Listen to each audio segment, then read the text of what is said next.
Hi everyone, welcome to another puzzle from Johann Helston's book, Mastering Endgame Strategy.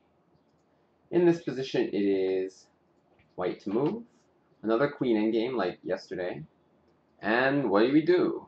Pause your video and try to figure out what you would do here. So I already know my answer, I think. Yeah. The key here is we want to, actually, I see a few good ideas, to be honest.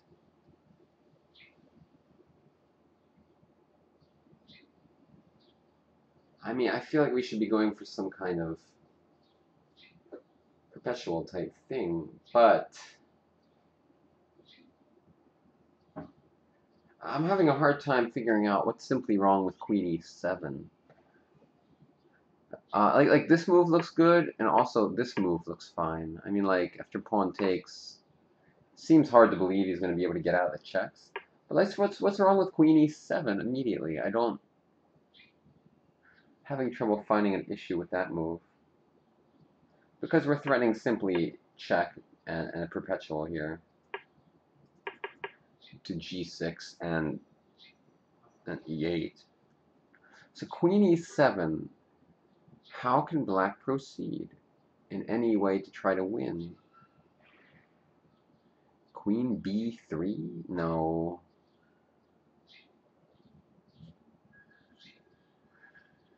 I don't know, man.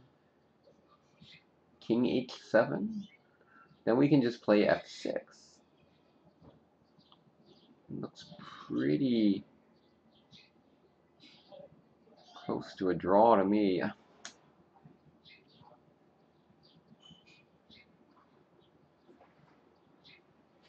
Well, I mean, let's take a look at this, for example. Was I thinking king here?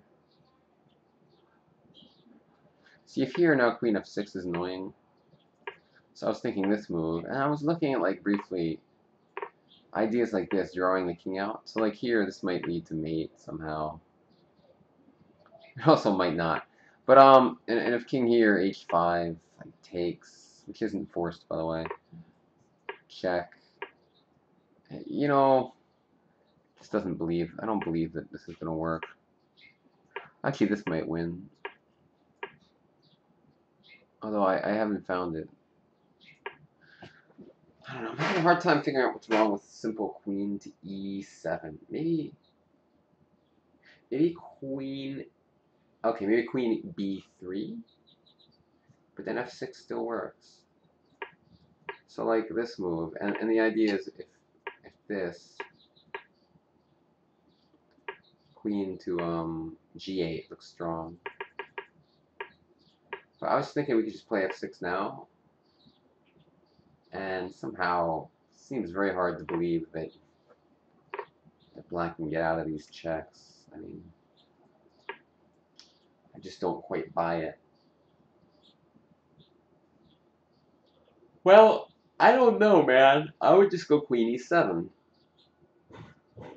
Maybe I'm missing something obvious. I don't know. That's what I would do. Let's see what Houdini would do. Queen e7. Oh, okay, that's it. Just queen e7. Alright, I don't know. This is like a weird puzzle because it wasn't like... It can't really seem that complicated. Maybe there's like some other move in the future that I have to think about. So 131, queen e3.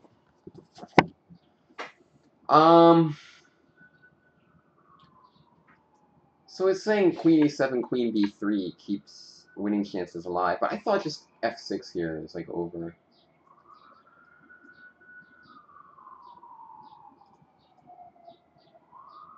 Well, okay.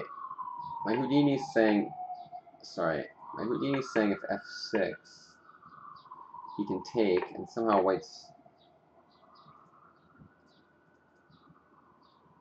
black's still better here, because maybe we can't keep the king locked in after a2.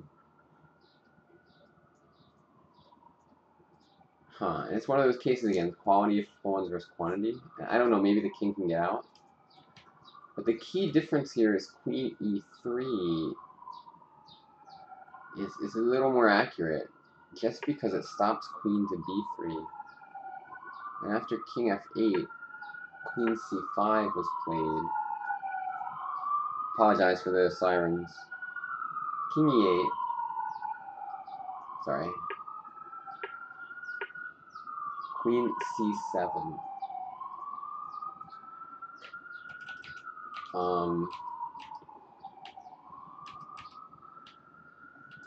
So somehow this is the most accurate. If queen e7,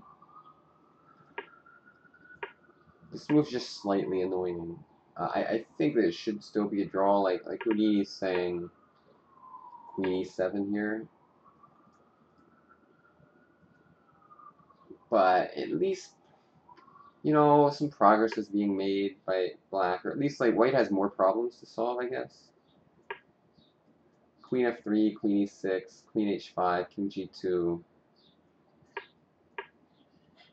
queen g5. It's just like the game keeps going. But after queen e3, with the same threat of queen e8, without this queen b3 move, there's not much else to do. Like king h7, queen d3. I don't know, it's kind of subtle just to stop queen b3, and from a practical standpoint, it looks just like a little bit easier. In fact, Houdini now says queen e3 is just a total dead draw, whereas queen e7, queen b3 gives black still some nagging edge.